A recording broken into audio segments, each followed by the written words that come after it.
Alors que nous vivons en France une période de confinement liée au Covid-19, Gaël et moi avons décidé de poursuivre le podcast à notre manière, en l'adaptant à cette situation unique.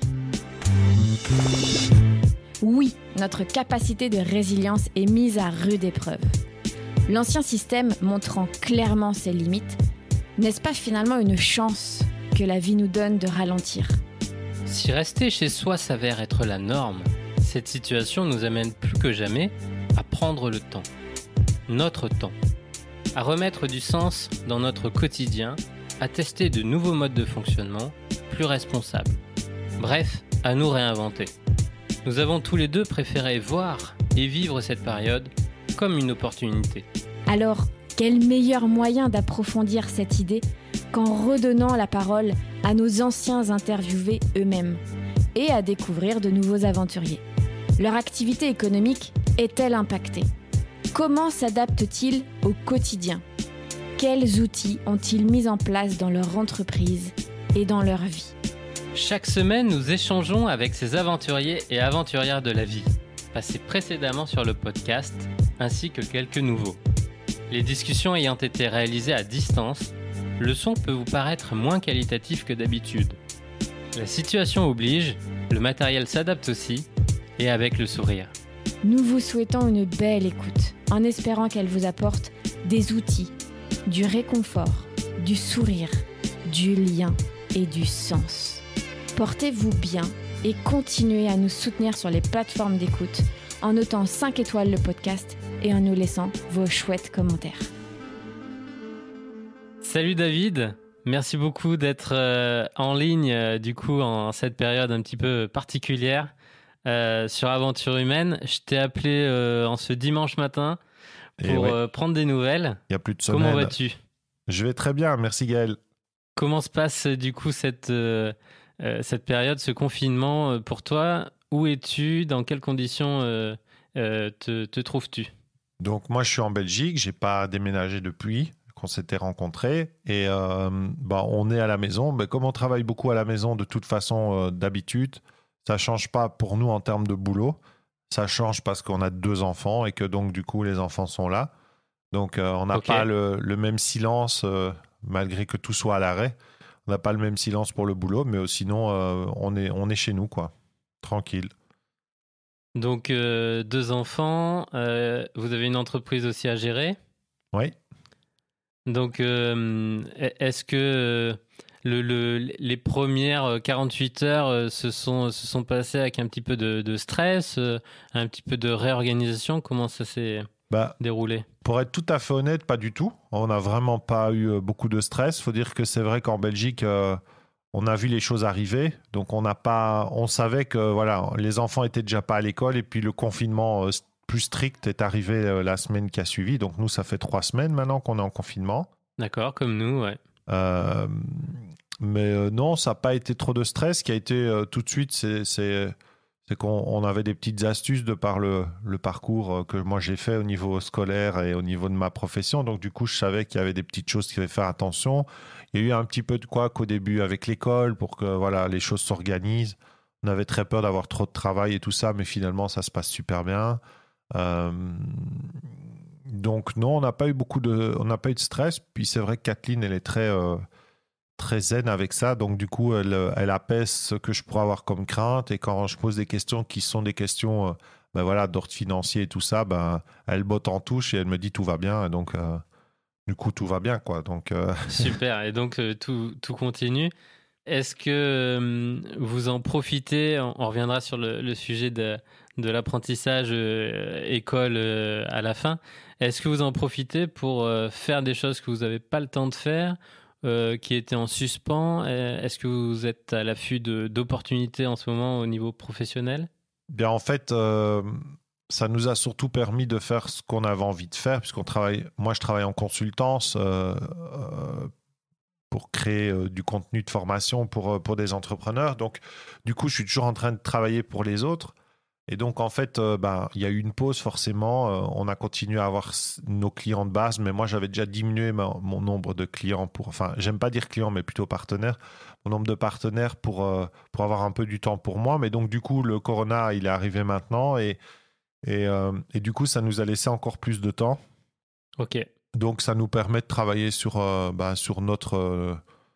contenus à nous. Et voilà, c'est ça qui est fun, quoi. Ça, c'est chouette. Donc, ça nous a vraiment permis de travailler sur nous-mêmes et sur la boîte, je vais dire, au lieu d'être dans la boîte tout le temps et aussi de faire des choses avec les enfants, par exemple. On s'est rendu compte qu'on marchait beaucoup plus. Cette semaine a été un peu plus compliquée parce qu'on avait beaucoup de boulot, mais la semaine passée, on avait pas loin de 20 km de marche, ce qui est quand même pour nous exceptionnel. Et surtout dans cette période-là, vous avez une situation où vous habitez un petit village où vous pouvez aller dans les bois, quoi. Ouais, voilà, on peut aller dans les bois, on a plusieurs circuits, donc là maintenant, on a mis en place un peu des habitudes de balade avec les enfants et ils prennent les vélos des fois et nous on se balade avec le chien et donc non, on a de la chance. Je mesure la chance qu'on a d'être à la campagne. Chaque jour, je me félicite d'être sorti de la ville, d'avoir quitté ça parce que en fait, voilà, la vie est beaucoup plus. Et avec le digital, on sait tellement travailler à peu près de n'importe où à partir du moment où il y a une connexion. C'est vrai que je sais qu'en France, il y a peut-être des difficultés de connexion à certains endroits, donc ça doit être pénible. Mais la Belgique étant toute petite, on a très très peu d'endroits où il n'y a pas de connexion. Il y en a, ça existe aussi, les zones blanches, mais c'est très rare. Donc du coup, que ce soit les clients ou moi, on est toujours très à l'aise de travailler, quoi. On n'a pas de soucis techniques. D'accord, super. Et si un prospect, un client t'appelait aujourd'hui, un de tes partenaires t'avait appelé il y a 15 jours, qu'est-ce que tu lui aurais dit ou qu'est-ce que tu lui as dit en termes d'opportunités ou de zone d'attention? Ce qui est sûr, c'est que il y a d'abord l'équilibre financier. C'est sûr que nous, dans notre condition, on n'a pas énormément de frais. En fait, ce sont des frais qui sont liés à des abonnements digitaux et tout ça. Donc, on n'a pas de stock. On travaille avec des freelances, donc on n'a pas de frais fixes avec des employés. Donc, forcément, nous, notre marge est plus facile à gérer. Donc, on peut se permettre de travailler moins puisque de toute façon, on n'a pas besoin de beaucoup de frais. Enfin, tu vois, on ne fait pas beaucoup de frais. Donc, je dirais de faire attention à ça. D'abord, se sécuriser parce que tant qu'on est dans la peur, on ne sait pas avancer. Donc, tant qu'on a peur de cette histoire d'argent et tout ça, on ne sait pas avancer. Donc, d'abord, faire ça. Et puis après, c'est ce que j'ai d'ailleurs dans les personnes que j'ai pour le moment, c'est que c'est justement le moment de préparer la sortie, de préparer son contenu en ligne. S'ils veulent faire des vidéos, c'est le moment d'apprendre à se filmer, c'est le moment d'apprendre à monter, c'est le moment... Enfin voilà, pour toutes les petites... Les freelances ou les gens qui veulent démarrer leur projet, c'est l'instant. Pour les boîtes, c'est plus de réfléchir à comment est-ce qu'on peut soit fournir le produit qu'on vendait, le fournir d'une autre façon. Est-ce que c'est possible ou pas? Quand c'est possible, c'est pas possible partout. Et quand c'est pas possible, est-ce qu'on peut faire autre chose en attendant? Tu sais, il y a des coiffeurs qui font des vidéos pour leurs clients pour apprendre à se couper les cheveux tout seul. Oui. Ça a l'air contre-productif, mais c'est juste génial. Des garagistes qui expliquent comment entretenir sa voiture. Enfin voilà, il y a un potentiel de visibilité, je vais dire, et les gens vont avoir de la mémoire. Je pense que on est quand même parti pour encore 1 mois, c'est sûr et certain, plus le fait de redescente. Les priorités vont être... Enfin voilà, l'État va libérer des entreprises au fur et à mesure des tests, puisqu'il va falloir qu'on soit dépisté pour pouvoir sortir, sinon on s'en sortira jamais. Donc du coup, c'est des opportunités de visibilité qui sont juste incroyables. Le problème, c'est que du coup, il faut faire attention parce que ça part un peu il y a un peu de tout sur le web, quoi. Tu vois, c'est un peu les promotions dans tous les sens. C'est un Corona Friday, quoi. C'est un vrai Corona Friday. Et ça, c'est pas bon, quoi. Ça, c'est pas bon. Enfin, moi, à mon sens, c'est pas bon. Donc, c'est ce que je dirais à mes prospects ou à mes partenaires, c'est potentiellement, ne rentrez pas là-dedans. Aussi en profiter pour travailler ce contenu, mais ne pas être dans l'immédiat le publier. Voilà, On peut c'est le ça. garder pour plus Ouais, tard. exactement. Moi, je pense qu'en fait, l'intelligence entrepreneuriale, c'est de mesurer en fait les choses avant de s'éparpiller et de s'enfuir. Là, il y a eu une grosse peur. Il y a eu des documents qui ont circulé sur le web sur comment gérer les crises. Et donc, du coup, tout le monde s'est dit, ouais, mais bon, ok, je vais faire une promotion. Et donc, il y en a eu un qui a fait une promotion. Il y a eu Antoine BM qui a lancé une très grosse promotion de sa formation, la plus grosse. Du coup, ça a embarqué tout le monde dans le processus. Et en fait, c'est devenu du grand n'importe quoi. Mais ce qui est dommage, en fait, pour eux, c'est que, alors Antoine BM, c'est pas grave, parce qu'il est intelligent, il va chaque fois rebondir. Mais pour les autres, viennent de griller une de leurs plus grosses cartouches. C'est-à-dire que c'est quoi après? Donc, je trouve pas ça très intelligent. Par contre, offrir du contenu, préparer son contenu pour le futur, moi, je pense que ça, c'est cool, quoi. Tu sais, si tu imagines que tu veux par exemple te mettre sur YouTube, tu fais une vidéo par semaine, et là, tu as un mois pour faire combien de vidéos, quoi. Donc, tu peux peut-être presque faire toute ton année, quoi. Donc, préparer, quoi. Mais pas préparer, mais pas s'exciter. C'est ça que je voudrais pas paniquer, quoi. Voilà, c'est ce que je leur dirais. Super. Et si on reprend du coup ta casquette d'ancien directeur d'école, d'instit et de parents de 2 enfants qui font l'école à la maison, aujourd'hui, quelle est la bonne organisation, les bons outils, la bonne méthode pour accompagner ces enfants qui font cette école à la maison? Bah écoute, je vais faire l'ours, hein, tu sais, hein, mais d'abord, on ne fait pas l'école à la maison. Hein, il ne faut pas se tromper, c'est une grosse erreur qu'on met dans la tête des parents. On n'est pas enseignant, on s'entend, je me positionne comme un parent là, Oui. parce qu'évidemment, j'ai un peu plus de facilité, mais on ne fait pas l'école à la maison, ce n'est pas ça l'objectif. On est parents, on doit gérer déjà tout ce qu'on a à gérer dans ce confinement qui est totalement nouveau pour tout le monde. Donc, on n'est pas là pour faire l'école à la maison. On est là pour soutenir les enfants dans une démarche. On n'est pas prof. On n'est pas formé à ça. Et je crois qu'il y a certains profs qui ne sont même pas capables non plus de refiler le contenu correctement aux enfants. Donc, je sais qu'il y a beaucoup de familles qui sont en souffrance pour le moment parce qu'ils ne sont pas aptes à pouvoir gérer cette somme de travail dans certaines écoles qui est inadmissible. Moi, j'ai des retours comme ça d'un ami qui m'a expliqué. Moi, je pète un câble quand j'entends ça, quoi. Et ils ne peuvent rien dire parce que ce sont, tu sais, des collèges à grosse réputation. Donc, on met beaucoup de pression. Donc, le niveau est fort. Donc, ça, ceci. Et les parents n'ont toujours pas compris que c'est pas ça la réalité. Donc, je dirais d'abord, on ne fait pas l'école à la maison. Ça, c'est une première chose. Deuxième chose, je dirais d'essayer de planifier ça dans le temps et d'avoir vraiment une zone de travail. Alors, on sait que biologiquement, c'est plutôt les après-midi où on a de l'énergie. Mais moi, c'est les enfants, c'est ce qu'ils veulent faire, c'est faire le boulot pour être tranquille la journée. Donc, en fait, ils se lèvent tôt. Ils font ça avec Kathleen entre 1h et 2h et on ne fait pas plus. On a de la chance d'avoir 2 super écoles. Donc, ma fille est en collège et le petit est en primaire. Donc, on a la chance d'avoir 2 écoles qui sont intelligentes et qui donnent du travail intelligent. Donc, il y a des bricolages, il y a des défis, il y a des photos à faire. Enfin, tu vois, des trucs sympas. Il y a aussi des fois un peu des zooms, des trucs comme ça. Et sinon, si tu entends le bruit, je sais pas. C'est, à mon avis, derrière, c'est casserole sur casserole. Okay. On est confinés, hein, donc... Ouais, c'est ça, voilà. On s'adapte. Sinon, à part ça, il y a... Essayer d'avoir un temps avec eux, en fait. Parce que le piège, c'est que... on a son travail qui est à la maison et on peut vite, et nous on en a parlé hier avec Kathleen d'ailleurs, on se fait vite piéger parce que du coup on bosse sur ces contenus et on oublie en fait que les enfants sont là et c'est une période particulière, donc il faut avoir du temps avec eux, sinon vous allez galérer parce que les enfants commencent à faire des conneries ou alors ils vont être tout le temps sur les écrans et j'ai pas de souci avec ça, hein, avec les écrans, mais il faut quand même les réguler. Donc je dirais ça, et surtout aussi oser retourner. Je sais que c'est pas facile, mais oser retourner à l'école quand ça va pas.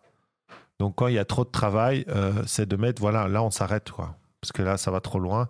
Et moi je renvoie au professeur quand ça va pas, et Et je suis clair là-dessus. Et il faut oser le faire parce que personne ne sait comment ça fonctionne. C'est une première pour tout le monde. Donc, si on ne renvoie pas à l'école que ça ne va pas, ce qu'ils ont fait, qu'il y a trop, bah, comment ils peuvent le savoir? Donc, il faut aussi reconnaître ça. Il faut donner du feedback. Voilà, il faut donner du feedback. Mais le problème, c'est que ce qui est compliqué, c'est qu'il y a des parents qui ont peur de le faire, quoi, parce qu'ils ont peur d'avoir des retours négatifs. Mais en fait, non, il faut oser le faire. Et je crois d'ailleurs que ça va être un des points qui va ressortir d'ici quelques mois. Il y a des choses qui vont bouger dans le monde. Voilà, qui aura été mise en place. Ouais, et l'éducation, là, je pense que... Parce que tu sais, on parle de ne pas faire de différence, mais en fait, les différences, elles sont hyper visibles maintenant, en fait. C'est que ça dépend des collèges, ça dépend des profs, ça dépend de ceux qui sont un peu connectés à l'informatique ou pas. Donc, les différences, elles sautent aux yeux des parents, là. Ça va être un carnage à la rentrée, quoi. Je suis tout à fait d'accord avec toi. Moi, j'ai la chance, ma petite sœur, elle avait un iPad avec son lycée. Donc, ils font des Zooms, ils font du théâtre en conférence, c'est assez fluide encore. Pour elle, elle est en première dominante littéraire. Il n'y aura pas trop de soucis, quoi.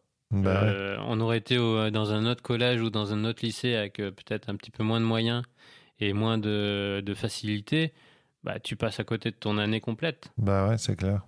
Est-ce que tu as des ressources ou quelques outils justement en ligne pour aider, apprendre, développer d'autres compétences ou avoir une meilleure pédagogie? Bah, pas spécialement, parce qu'en fait, tout le monde s'y est mis. Donc, en fait, il suffit d'un petit peu chercher et tu vas tomber. Ce que je peux dire, c'est que quand j'avais fait l'analyse du programme scolaire français, tout le programme est en ligne. Donc, tout existe sur YouTube, à peu près toutes les matières. Toutes ne sont pas super bien expliquées, mais tout le programme est en ligne. Donc, il y a les cours Griffon aussi, mais je ne veux pas leur faire trop de pub. Mais bon, voilà, ce sont des systèmes aussi d'abonnement en ligne qui redonnent des cours. C'est assez carré, c'est pas extrêmement fun, mais bon, au moins, ça donne les explications pour des parents qui savent pas. Après, c'est évidemment des sous. Je sais pas s'ils font une promotion Covid Friday non plus, j'en sais rien. Mais je sais que voilà, les cours Griffon, ils ont tout le programme scolaire. Et puis sur le web, il y a à peu près tout. Donc, il y a tellement de gens qui veulent aider qu'en fait, finalement... tout s'y trouve. Il y en a peut-être trop. Il y en a trop d'ailleurs, ouais, c'est ce que j'allais dire. Il y en a tellement qu'on ne sait plus où aller. Donc, mais voilà, je pense que le meilleur ami d'un parent pour le moment, c'est YouTube. Oui. Moi, chaque fois qu'un des enfants a une difficulté, je dis va d'abord voir sur YouTube ce qu'on trouve. Et s'il ne trouve rien, parce que comme ça, je l'aide à apprendre à rechercher. S'il ne trouve rien, alors je viens derrière, puisque c'est encore dans les matières que moi je maîtrise de par mon parcours. Mais d'abord, c'est YouTube. C'est même pas papa, d'abord, c'est YouTube, quoi. Je pense que c'est mieux. Ok, super. Super, c'est assez clair. Où est-ce qu'on vous retrouve et quelle est la première des ressources ou contenu que tu as envie qu'on aille voir? C'est clair que nous, on a créé, Kathleen et moi, le plan de formation digital et conscient, qui est un plan qui permet... aux personnes qui ont une expérience ou une expertise, de pouvoir la développer en ligne et de pouvoir la vendre. Donc, on a un plan. Donc, ça, on peut le retrouver sur www.lechamanidigital.com. C'est l'élément un client. Donc, il est offert. Il est en licence Creative Commons. Donc, c'est-à-dire que vraiment, on a voulu le partager au monde. Il faut juste respecter, évidemment, le fait qu'on n'efface pas l'auteur. Enfin, voilà, des choses de base. Ça me semble classique. Avec ça, on a un bouquin de 70 pages qui est offert et qui donne les explications. Et puis, si on veut encore aller plus loin, on a deux groupes Facebook. On a La Tanière du Chaman, qui est le groupe de Kathleen, qui aide les gens à se reconnecter à eux, à travailler sur eux-mêmes et à travers des outils chamaniques et autres, à vraiment reprendre la main sur soi, on va dire. Et puis, pour ceux qui veulent aller plus dans le côté formation... outils digitaux, techniques et tout ça, là, c'est le VIP Club du Chaman Digital. Et ça, c'est celui que moi, j'anime du coup, qui est aussi connecté, mais pas la même connexion. C'est la connexion digitale. Donc, c'est super. Il y en a pour tout le monde. Voilà, il y en a pour tout le monde. Génial. Je mettrai les liens juste en dessous. Merci beaucoup, c'était vraiment une petite update en cette période particulière. Et j'invite du coup aussi tout le monde à réécouter ou écouter notre épisode Fleuve, le plus long enregistré sur Aventure Humaine, On a été meilleurs cette et où fois-ci. je pose le moins de questions possible. C'était magnifique, j'ai beaucoup appris sur comment cadrer et diriger une conversation enregistrée. Mais on a tout ton parcours, l'histoire de la création de cette belle marque, Le Chaman Digital, pendant 2 heures, 2 heures et demie. Donc, allez le réécouter ou l'écouter ça si c'est s'écoute pas fait. en plusieurs épisodes, je pense. Oui. En une semaine ou en ce moment, ça peut être tout à fait cohérent. C'est clair. Merci beaucoup, David. Merci à toi. On embrasse la Belgique et puis restez chez vous, continuez à être serein dans cette période, à garder une certaine raison et une certaine clarté d'esprit parce que on en a tous besoin. C'était la série #Sacrée Aventure. Si l'épisode vous a plu, vous pouvez le noter 5 étoiles sur Apple Podcasts et les autres plateformes d'écoute. Cela donnera à d'autres la curiosité et l'envie de découvrir notre podcast. Dans cette période spéciale de confinement, continuons à prendre des nouvelles de nos proches, de nos amis, de notre réseau. Garder le lien s'avère une excellente façon de conserver la santé. Alors continuons à découvrir notre capacité de résilience, à nous réinventer au quotidien et à ralentir en prenant soin de nous-mêmes et de notre entourage. Prenez soin de vous et à bientôt pour un prochain épisode #Sacrée Aventure.